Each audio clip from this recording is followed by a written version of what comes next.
From the high desert of the Rocky Mountains, Canadian side that is, and no matter where you may be in this beautiful world of this program and all the beautiful land that it covers, we're going to be talking tonight on Dark Matter Radio about the coral reefs and what's going on.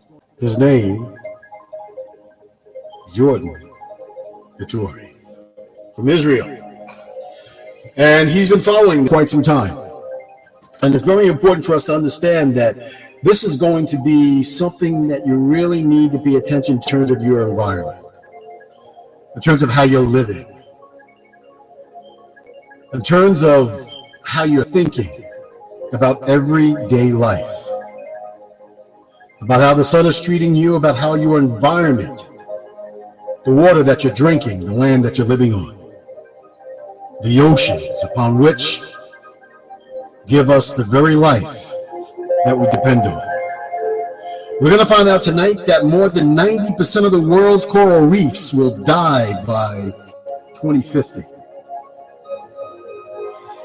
And even if the world could halt what they call global warming, scientists will still expect more than 90% of all the coral reefs to die within 30 years. Without drastic intervention, we risk losing all of them. We also risk losing ourselves.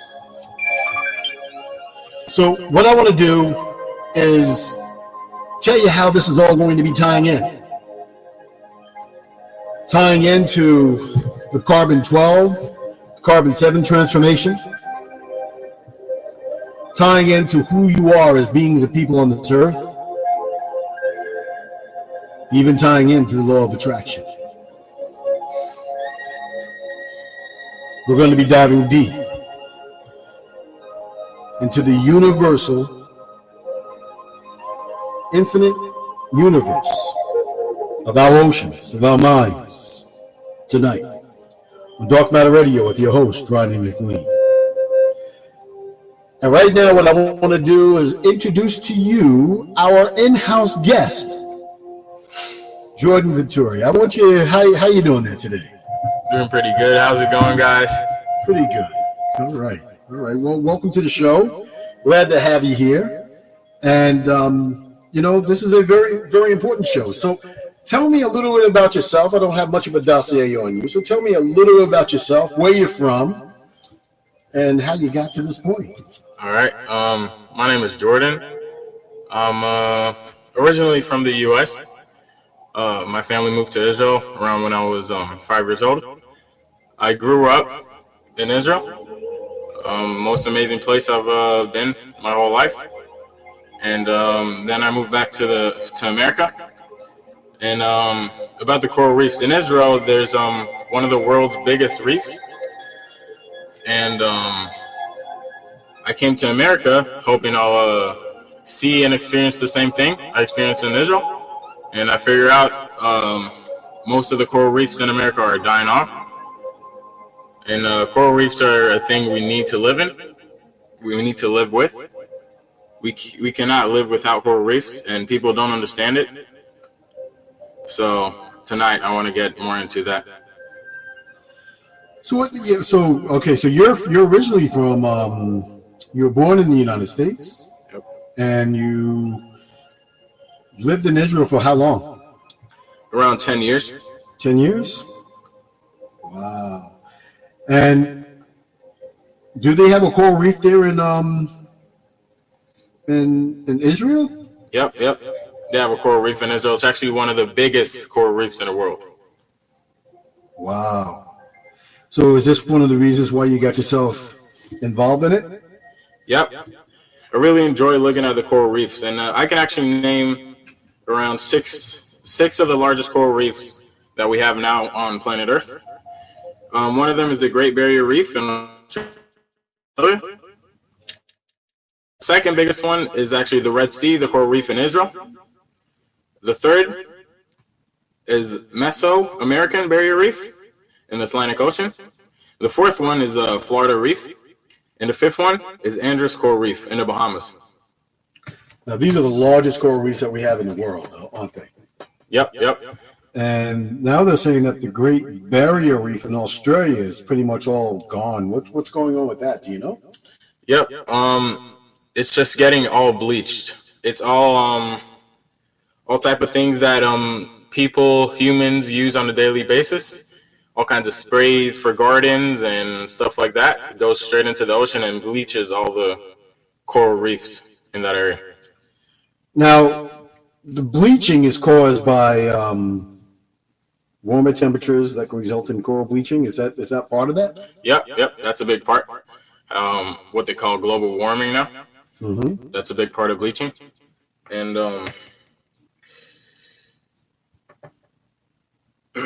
warmer water temperatures can result in coral bleaching. When the water is too warm, corals will expel the algae living in their tissues, causing the coral to turn completely white. So that's a big part of coral bleaching. It's the warmth of the water and into it on a daily basis. Okay. So is that what's killing all these coral reefs around the area? Yep, basically. So what's going to happen? I mean, they're saying how long do we have in terms of the coral reefs? They're saying by what, 20? They're saying around 2050, but by the studies that I did, I'll give it around 15 years for the coral reefs. That's about the time. And actually, they're saying that by 2050 there'll be a lot more plastics than fishes in the ocean. I won't give that much time either. I'll give it around 15 years. About 15 years before pretty much all the coral reefs are pretty much gone. Yep. Right. Now, is there anybody really paying attention to this, do you think? Now, there's a big part of coral reefs and what's happening on Earth because coral reefs are under the ocean. A lot of people don't dive, don't go look that much. And as you can see, like above the water, everything looks fine at the moment. And under the water, it's just completely dead. And people don't realize that because they just don't look at it. And in the internet right now, if you search up coral reefs, nice, beautiful pictures will come up. Yeah. But those pictures were way back, a lot years back from now. There's not a single coral reef that looks like those pictures right now. It's literally all dead. So if you can describe what a coral reef looked like, is it more like used to look like in that movie Finding Nemo? Yep. That movie is a good movie to explain coral reefs because you could see exactly how it was around a century ago, where fishes were swimming, colorful, very, very livable. A lot of fishes were living in those things. It's a home to a lot of. Coral reefs are home to. It takes less than 1% of the whole ocean surface, coral reefs, but it's home to more than 25% of all the marine life. Wow. Now they say even some sharks, nourishing sharks or something like that, they find places in coral reefs to live and sleep underneath the corals and stuff like that. Yep. Even sharks, and people actually killing sharks, thinking that it's something that the Earth doesn't need, but it's a really big thing in the ecosystem. Wow. So, what would you say the coral reefs look like now? I would say coral reefs just look like a dead desert. A desert under ocean. There's literally no life, no fishes, no colors, just gray and dead. Well, gray and dead. Yep. Gray and dead. And this is what most people will find when they're looking at a lot of these large coral reefs and even the small coral reefs around the world. And we don't have that much time. It looks like 15 years is a long time, but it's really not. And humans have to get in action before this thing goes way overboard. Now, let me ask you this question. One of the things that somebody had wrote in and was asking that why do we care about the coral reefs? Why is it so important? Now, In the coral reefs, once the coral reef is dead, the reefs will also die, destroying important marine life, spawning and feeding grounds. And these are just results that scientists can predict with near century. Now, they're saying scientists can predict in the near century. Mm-hmm. From what I studied, it's not going to take that long of a time. No, so are you saying like the coral reefs, they give out most of the food to like plankton and stuff like that? They spawn a lot of this stuff? Exactly. And actually, there's this fish or animal that lives in the reefs that is a big material that we use to try and defeat cancer at the moment. And without coral reefs, we won't have that anymore. So that's a big part. That's a big part that's going to be gone too. Well, now well, that's just and now plankton is like one of the small little type of feeding sources that all fish and whales, all marine life, they eat plankton. Yep, one of the biggest food sources that they have. Now, plankton also gives off a lot of oxygen, don't they? Yep, a lot of oxygen to the world, actually. So if we don't have coral reefs, the world itself, us human beings are going to have a lot of oxygen lost. We're going to have to be wearing masks every day. Depends on how you wake up, open the TV, look at the weather. Yep. So in about a couple of years where the reefs are gone, you're going to be looking at the weather and looking at the oxygen percentage too. Okay. It's going to pop up somewhere, and you're going to have to know if you have to wear the mask, when can you even go outside. There's all kinds of stuff that are going to be changing in human life if we don't change. Now, with the quote, now it's really interesting in terms of how serious this situation is in terms of the coral reefs that nobody's really discussing or talking about. I find it amazing that a person of your age, high school, is considerably interested in the coral reefs and protecting marine mammals and everything else like that, and know so much extensive information about the coral reefs. And when you bring up the massive die-off of plankton, that is a serious situation, because once the plankton dies off, the fish in the ocean, what would they eat? Nothing. That means the whole marine life will die off too. And that doesn't mean only it's a bad time for the marine time, it's a bad time for humans too. A lot of people rely on fish as food on a daily basis, as work. A lot of people work fishing. It's a big source of money in a lot of areas in the world, and that's going to be gone if we don't change.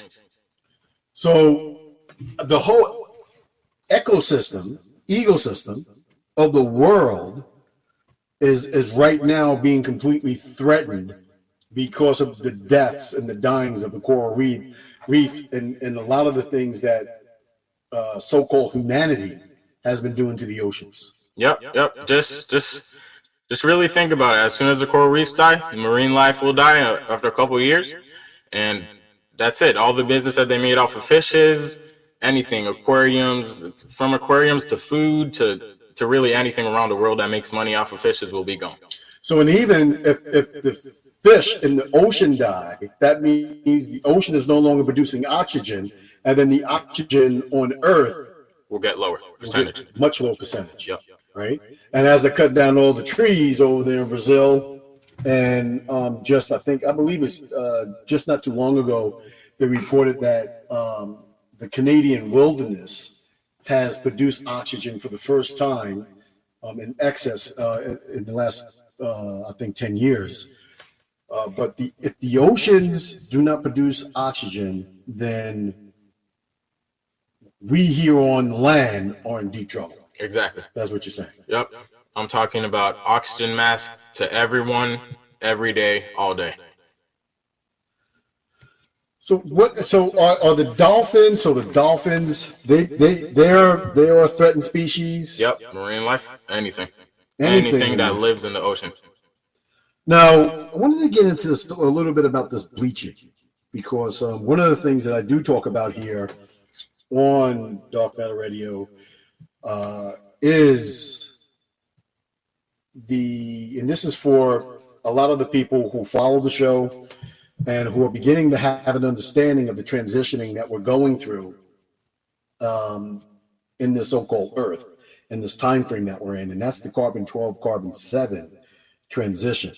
Just wanted to touch on that real quick because it's my feeling that a lot of this that's happening now as well is happening because of what's going on with the sun, and this is the reason why the sun is bleaching a lot of the things in the ocean. Now, it is said that the Gaia theory is that the Earth is calling out for help in order for it to be cleansed, and the sun has reconfigured itself to be able to submit certain neutrinos or certain elements in order for the world to be cleansed. And this is the reason why a lot of this bleaching is taking place, the heat, which is affecting anything on Earth that has been affected by all these artificial things. Now, again, there's a lot of artificial things that are affecting the Earth, which in turns are affecting our coral reefs, such as like,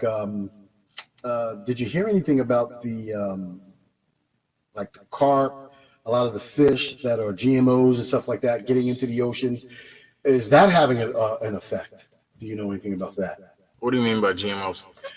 Genetically modified organisms, which are inserted into live feeding stock, into some of these fish that are farm fish that escaped and got into the ocean. I didn't hear about any escapes, but I heard of salmons and putting them back in the ocean on purpose. Yeah. So they modified it so it creates more, bigger, basically more money, all for the ecosystem. And one of the things I'm getting at is that, anything that's artificial on this Earth and that has been affected by this Earth is dying off, because we are in one of the most significant mass extinction the Earth has ever seen. Yep. Right? Do you know anything about that? Can you? I haven't really looked into that, but I know that something big is coming. Yeah. A big change is coming. I don't know it. I don't know it. I can feel it. Yeah. It's in the air, and you could see it on a daily basis. The world is changing, and there's going to be a big change.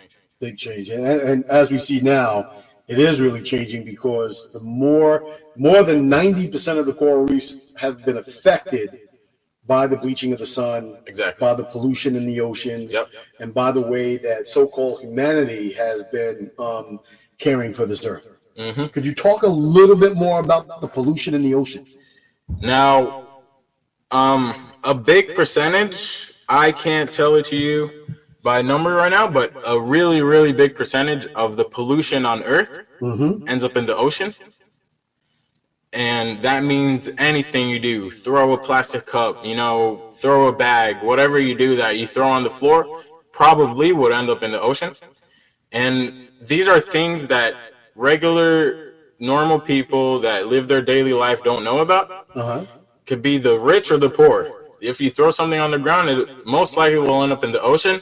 And years on years on years of humans doing that caused almost 90% of the coral reefs to die off in around 15 years. Wow. Now, how much pollution or plastic is in the ocean? I know there's way more than like a lot of tons. I know it's a lot of tons. There's here I can. So one of the things I know is that there is a place in the Pacific Ocean that has so much plastic in it and so much garbage in it that are accumulated, and is almost the size of the United States itself. Exactly. So in the ocean right now, there's between 4.8 and 12.7 million tons of plastic. 4 million. Million tons of plastic.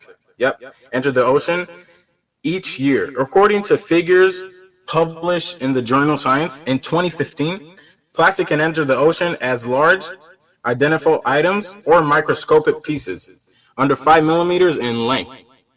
So that means you probably can't even see the piece of plastic. Yep. But all of that gathered up can come up to 12.7 million tons a year. Wow. And then you get the fish and other marine life eating these microscopic plastics. Exactly. Because when you think about it, the plankton that we talked about, that thing is microscopic. So when they eat that, they can eat microscopic pieces of plastic, thinking that it's plankton. We can't even see it. Wow. So, just to regress a little bit for the audience, I want you to understand how important that is, because these plastic, again, are artificial. And when the marine life, any of these marine life, are ingesting all of these artificial characters, it's getting into their system. This is one of the reasons why they're being affected and killed off by the rays of the sun. Mm-hmm. And everything feeds off of everything. Yep. Right? Everything feeds off of everything with the secretions. A lot of the coral reefs, they do a lot of sanitation of the oceans. Yep. Right? They clean up all the garbage and stuff like that. So they're sucking in all these microscopic plastic pieces, and then their system converts all that artificial stuff into their system, and they become partially artificial as well. One of the reasons why I believe it's getting bleached. It's getting bleached. Yep, by the sun. Yeah. Yep. What do you think about that idea? I think it's a really accurate statement. That's basically what's happening. What you just said. It's becoming artificial and it's becoming bleached by the sun. I think that anything that's artificial right now on the planet is going to become bleached in the next couple of years, centuries. Yeah, and this is one of the reasons why the carbon-12, the carbon-7 conversation needs to constantly take place, and a lot of things that we're doing, because the weather that we're having out here is crazy. These have been some of the hottest summer on record, where people are actually there's places actually where the trees are catching fire. Mm-hmm. I don't know if you ever seen that. Trees. The trees full of water, green trees. That's right. Yeah. It's crazy. And I mean, before they used to show pictures of fried eggs on the street, but now what's happening over there, especially over there in Yosemite Park and stuff like that, the actual asphalt is melting. Yep. Right, is melting, and I mean, again, this is going back to the artificial things that are just going to disappear while global warmth is going. So this is this is why I really wanted to have you on tonight, so that we can talk about this. We can talk about these coral reefs, why it's important, and and why you think nobody's even talking about it. It seems like nobody's really on land right now. It would be a whole different situation. They could see it on a daily basis. They would know what's happening. They won't throw trash on the floor anymore. But this is something that normal humans can't see on a daily basis, and it doesn't attract the eyes. Some people don't even, most of the people in the world don't even know this is happening, right? So because they can't see it. They can't see what's under the ocean. So we just have to make sure the whole world knows that we're going into a big problem right now. And this is a worldwide problem. Yep, worldwide. This is not just like parts of Florida or parts of what's going on over there. The whole world has to work. If only America does something, it's not going to work.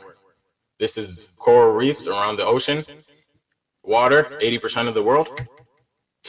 So, worldwide problem. You can't just resolve it by one country. Now, I mean, tons and tons and tons of garbage are being dumped into the ocean every single day. Right? 12.7 million a year. Now, we were talking earlier offline, and you were saying something about the garbage and the fish? Yep. Like I said, they said they give it 30 years for the garbage to go over the fish. So there's more plastic in the ocean than fish. Uh-huh. As as the studies that I saw and that I did, I'll give it around 15 years for the garbage to overcome the fishes. Wow, so there's going to be more garbage in the ocean than all fish in the sea. Yep. In any of the seas all around the world. And at this point, it doesn't matter. 30 years, 15 years, it doesn't matter where you believe in. There's still going to be more plastic than fishes in the sea. Wow. So it's really just it's mind-boggling, actually. Yep. Some people are going to get really shocked by this. It's just going to hit them, They didn't have any idea. Some people are just innocent. They don't know that them throwing a plastic cap of a bottle on the floor does anything to the world. But if we help spread this around, we're gonna make a change. So it's important for us to, again, that change is important that you talk about, because it all goes into us as beings of people understanding who we're supposed to be and how we're supposed to be taking care of ourselves. And it's important for us to be able to understand that we must really begin to start focusing on ourselves as co-creation beings. Yep. Right? We have to think about ourselves. And something that I really seen through these years that I lived in America, in this country, is that the presidents that they pick, whoever goes into the top, like top 2 people from all America that you pick, who's going to be the president, who's going to do and decide every big thing in America for you for the next 4 years, come up to these 2 people. And I can't even imagine, because these people don't even care about what's going on in the earth. And caring about the earth is caring about the humans. That means they don't care about you. They don't care about themselves. Okay. Now, the president that we have at the moment, I don't want to expose any hatred to anyone right now, but he doesn't believe in global warming. And that's a really, really, really huge part to what's happening right now in the world. So a lot of people don't believe in global warming. And this is the reason why I express and I say that this is a transition period that the whole entire universe is going through.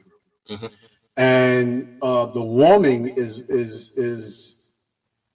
conducive to what's going on with the sun in the area of space that we're actually in, right? So the whole entire universe, our whole entire solar system has been warming for the past, God knows, 150 years, right? They just don't really talk about it, but everything's been warming. And now we have these particles that are being emulated or that are being passed on to us from the sun and from deeper out from the solar system. They don't know what these particles are. They call them neutrinos. But they believe that these particles are the particles that are actually changing the carbon in our system. And everything on this earth is based in carbon. And they feel that this carbon is changing, which it is changing, from a carbon 12 to carbon 7, to a lighter being, a person. Everything on the planet is going through that transition. As you stated before, anything that's artificial is getting wiped out. And that's why there's a lot of mass, that's why it could be the reason why there's massive die-offs in the ocean. Yep. So, this whole thing comes down to global warming, that all artificial things are going to die off. And like we talked before about people messing with the genes of fishes and putting them back in the water, that's going to die off eventually. And coral reefs, gathering the plastics, coming artificial, getting bleached, that's all going to be gone in a couple of years. And I just want to say this, that I grew up living, like, the beach was my second home. Used to go there every single week, camp on the beach, watch the beach, surf, swim, all the time. I still do it on a weekly basis. Go surfing. It's like I can't even imagine what it will be like not being able to go to the beach.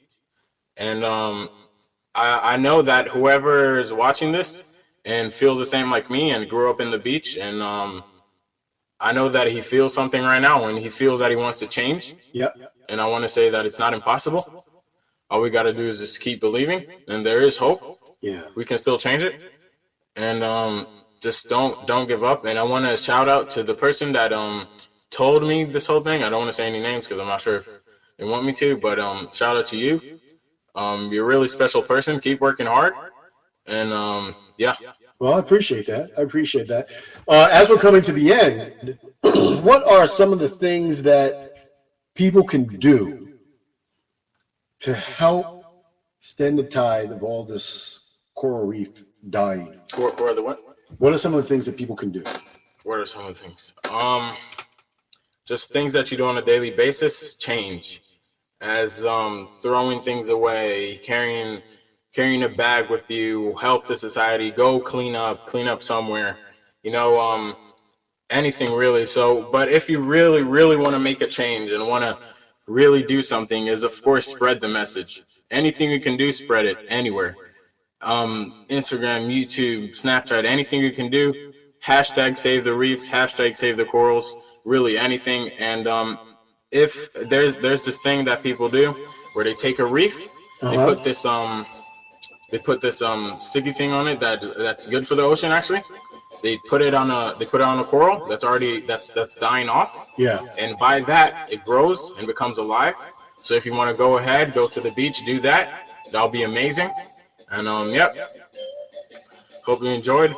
Just remember, spread the message, and enjoy your life.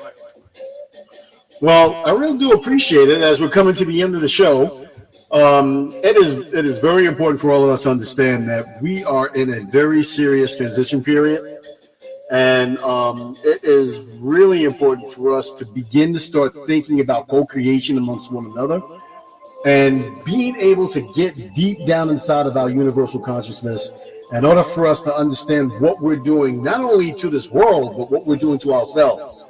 And again, we are all symbionts of one another, meaning that we are all connected. And as Jordan was saying, it's important for us to learn how to take care of ourselves in a non-artificial way, so that way we can begin to start clearing out what is inside of us: mind, body, and soul, in order for us to be able to move forward as we're moving deeper into this carbon 12, carbon 7 transformation. It has been a great time having you here on the show. Yep. Thank you for that. I appreciate it, and hope when you get back to Israel, we'll have another conversation when you get over there. Take a look at the coral reefs over there, and let us know what's going on around the world here. Just keep pushing, guys. Just keep pushing. Don't give up. We'll get there. Well, here it is. There we have it. This is Off Matter Radio. This is Ronnie McLean here with a special guest, Jordan Vaturi from Isreal, here in studio. And as we bid him farewell right now and safe travels, I say to you and all the people around the earth, may you be blessed more than any measure can ever be possible. Remember, you are a co-creation being, and we have to be in order for us to be able to survive. With much love, much peace, you guys have a great night, or a good morning, or lovely afternoon. Whatever the case may be, talk to you guys soon. Peace.